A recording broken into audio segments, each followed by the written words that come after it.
Desde o início de 2025, novas regras para os planos de saúde estão em vigor, trazendo mudanças importantes para milhões de brasileiros. Entre as alterações estão novas diretrizes para reajustes, prazos de carência e ampliação da cobertura mínima obrigatória, incluindo tratamentos que antes não eram contemplados. Isso, claro, ainda gera muitas dúvidas entre os consumidores e, por isso, nós trouxemos aqui no estúdio a advogada doutora Edilaine Rodrigues, especialista em direito da saúde, para mostrar para a gente, fazer a gente entender como é que tudo isso afeta quem já tem um plano de saúde ou pretende contratar um. Doutora, eu queria te agradecer por estar aqui com a gente para tirar essas dúvidas de um assunto que é essencial, né, para a vida da gente, que é a saúde. Tudo bem? Tudo bem, um prazer falar aqui com vocês sobre esse assunto e sim, tiveram algumas mudanças bem importantes no início de 2025.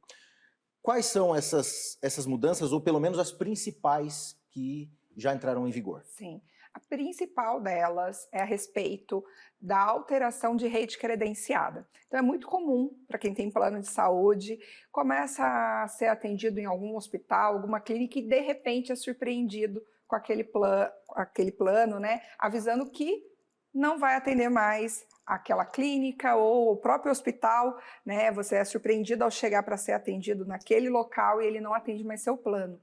Antes não tínhamos regras tão claras quanto a saída desses estabelecimentos do plano. Agora não é mais assim. Então, para a retirada de um hospital, de uma clínica, de um médico, de uma rede credenciada, o plano precisa seguir regras mais claras, mais objetivas, para não causar danos aos beneficiários. O que muda, doutora, com relação à cobertura mínima obrigatória dos planos? Sim.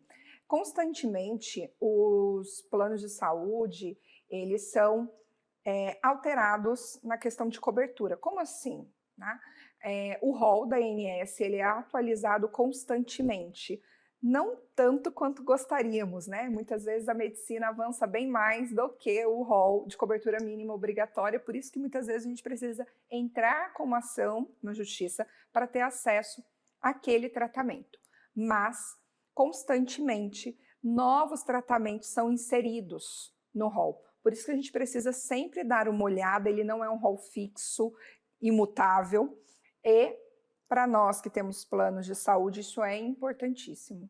Em casos de negativa de cobertura, a gente falou um pouco disso lá no começo, como é que o consumidor deve agir? Sim, o plano de saúde, ele tende sempre a negar tratamentos, inclusive alguns que estão no rol, né, da ANS. Como que funciona então? Você precisa de um acompanhamento, de um tratamento, de um medicamento, de um especialista. Você olha no rol da ANS, dentro do site da ANS e vê, nossa, tem lá, então eu tenho direito a isso. Entre em contato com o plano de saúde, o plano te nega. Esse é o primeiro cenário. O segundo cenário é, você deu uma olhada e viu que aquilo que você está precisando não consta no rol. Ainda assim, você precisa levar esse pedido à análise do plano. Em qualquer uma dessas situações, se o retorno do plano de saúde for negativo, você precisa buscar um advogado especializado em saúde para entrar com uma ação judicial, conseguir eliminar aquele tratamento. Porque quem define o tratamento não é o rol da ANS. Quem define o tratamento é o médico que está te acompanhando, o médico especialista. Então, a medicina ela avança muito mais rápido do que o rol. E eu não posso restringir, né, os beneficiários apenas aqueles tratamentos que estão ali. Então, se você obtiver alguma negativa de atendimento, ou até mesmo mandou para o plano e o plano simplesmente ficou quietinho, não te deu um retorno nem positivo, nem negativo, busque os seus direitos na justiça. Todo e qualquer tratamento ou consulta que você tenha direito pelo plano de saúde, pelo teu plano contratado, ele é passível de reembolso? Eu não encontro esse profissional aqui, mas pode acontecer, por exemplo, do plano falar, a gente não vai reembolsar por conta disso, disso e disso. O plano pode fazer isso? Então, quando se fala em reembolso, a gente segue sempre uma regra trazida por uma resolução da ANS, que é a resolução 356. Essa resolução, ela traz para nós quais são os prazos legais de atendimento. Porque é muito comum a gente ligar naquele médico que atende o plano e ele falar, e para o plano X, daqui 3 meses. Só que para a operadora de plano de saúde não funciona dessa forma. Ela precisa sim fornecer o atendimento, o exame, o medicamento, a cirurgia dentro dos prazos que estão nessa resolução. Para isso, você vai precisar sempre abrir um chamado no plano de saúde, então entrar em contato com o plano de saúde dizendo: estou tentando, um neurologista não consigo, estou precisando realizar tal procedimento, como eu faço? Anotar esse número de protocolo e se a operadora, dentro daquele prazo legal que está lá na resolução, não te atender, você vai ligar novamente e vai exigir um documento te autorizando ao reembolso integral. Então você liga para lá e fala: olha, o prazo já expirou, passou o prazo legal, eu quero uma carta me autorizando ao reembolso integral. Essa mesma resolução te dá, sim, esse aval, esse direito, mas exija sempre antes.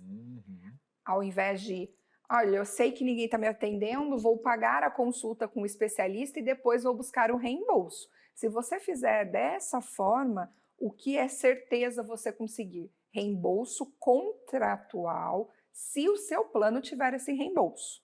Existem alguns planos que têm o reembolso contratual, que é aquele de livre escolha, limitado, né? Então, eu faço uma consulta e recebo 10%, 5% do valor daquela consulta em reembolso. Mas o que nós estamos falando aqui trata-se de reembolso integral e serve para todo mundo que tem plano de saúde. A maioria dos planos, esmagadora, hoje você paga coparticipação. Sim.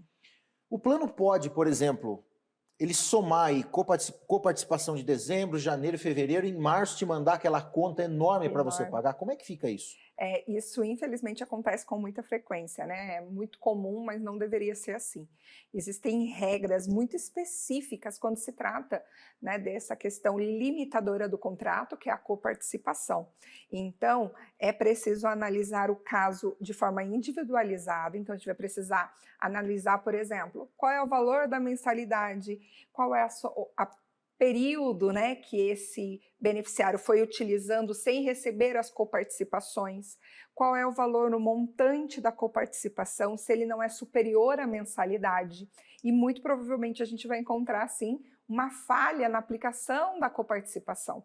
Essa coparticipação, ela não pode ser limitante ao uso do plano de saúde. Por exemplo, quando acontece com beneficiários que utilizam o plano de forma muito constante, então, tratamentos para câncer, né, doenças invasivas mais graves, ou também tratamentos para acompanhamentos autistas e outras síndromes que fazem muitas terapias e aí recebem aquele valor de coparticipação muito alto e acaba dificultando o acesso à saúde. Então, nesses casos, principalmente, a gente consegue, inclusive, judicialmente, retirar a coparticipação. Por quê? Porque se tiver que pagar esse valor, muitas vezes o beneficiário vai ficar sem o atendimento. Que coisa, né? Doutora, para a gente terminar, essas novas regras, elas trazem benefício para o consumidor ou para a operadora do plano? Ou ambos? Para ambos.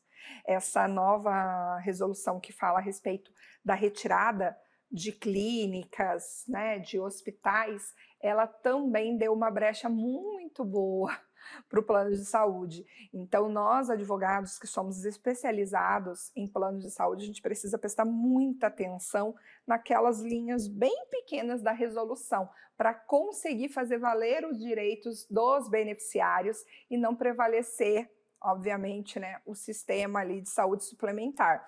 Um deles, por exemplo, é que essa retirada de clínicas, de hospitais, se for, né, de um hospital que não atenda boa parte do beneficiário, ele pode retirar e não indicar outro. Só que isso gera uma instabilidade contratual, porque se você contratou, né, um plano de saúde, ele tinha 10 hospitais, de repente você ficou só com 3, mas você continua pagando uma mensalidade equivalente a 10. Os advogados especializados vão conseguir encontrar todas as outras legislações para amparar o direito desse beneficiário. Mas sim, infelizmente essa resolução também veio com um abraço quentinho aí em alguns planos de saúde, infelizmente. Mas num caso como esse, que você falou, de a sua cobertura ela acaba ficando prejudicada de alguma forma. Sim. A quem o consumidor ele recorre? Já diretamente para um advogado especialista? Ele vai bater no plano de saúde para ver o que é, né? Como é que o plano vai atender ele? Porque ele está pagando por aquilo ali. Com certeza. Qual que é o caminho correto? Então, o caminho é sempre reclamação direto no plano de saúde sobre a retirada daquele hospital, clínica, por exemplo, ou o aumento abusivo, né, um reajuste que já vai chegar aí para todo mundo. Vou no plano de saúde, sempre anote protocolo. A resposta que foi dada a você não foi a contento, ou nem te deram uma resposta no prazo que eles pediram, suba sua reclamação para a ANS. Então ligue ou registre pelo próprio site da ANS uma reclamação lá dentro. Ai, nossa, doutora, mas já fiz isso e não adianta nada. Eu mando para lá, parece que a ANS está alinhada só com os planos de saúde, não está cuidando dos beneficiários.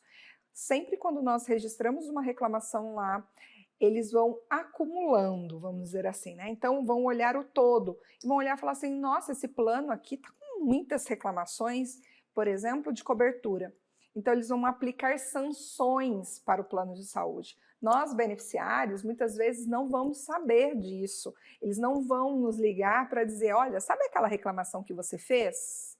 Deu certo, a gente sancionou um plano, né? Nós aplicamos ali uma limitação, por exemplo, de venda para ele. Nós não vamos ficar sabendo disso diretamente, a gente sabe por meio do próprio site da ANS. Quando eu entro lá e falo, tal plano de saúde está com comercialização suspensa.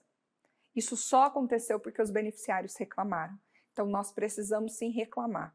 E aí, então, o terceiro passo dessa tríade é realmente uma ação judicial.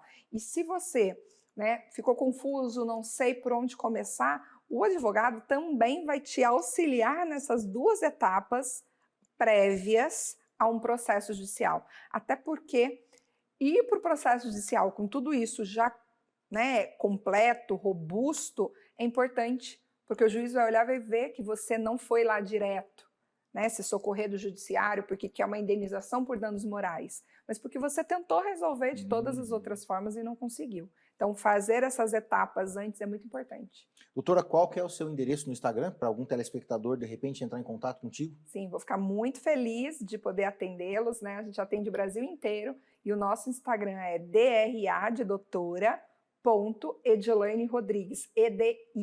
Então, DRA.Edilane Rodrigues. Doutora, eu queria te agradecer, mas já deixar o convite para você voltar, porque esse assunto é um assunto que vai longe, tem muita dúvida, a gente recebe muita coisa dos nossos telespectadores também, né? E a gente, claro, traz sempre profissionais qualificados aqui para tirar dúvida de você. Inclusive, se você tiver alguma dúvida a respeito do assunto que a gente falou, manda para a gente pelo nosso WhatsApp ou pelos nossos canais digitais de comunicação que a gente vai encaminhar para a doutora Edilane. Quem sabe aí você vai ter a sua dúvida esclarecida. Doutora, obrigado, viu? Eu que agradeço mais uma oportunidade de trazer esse assunto para vocês e meu Instagram fica aberto também para as dúvidas. Então, o que eu puder ajudá-los, vou ficar muito feliz. Sucesso! Obrigada.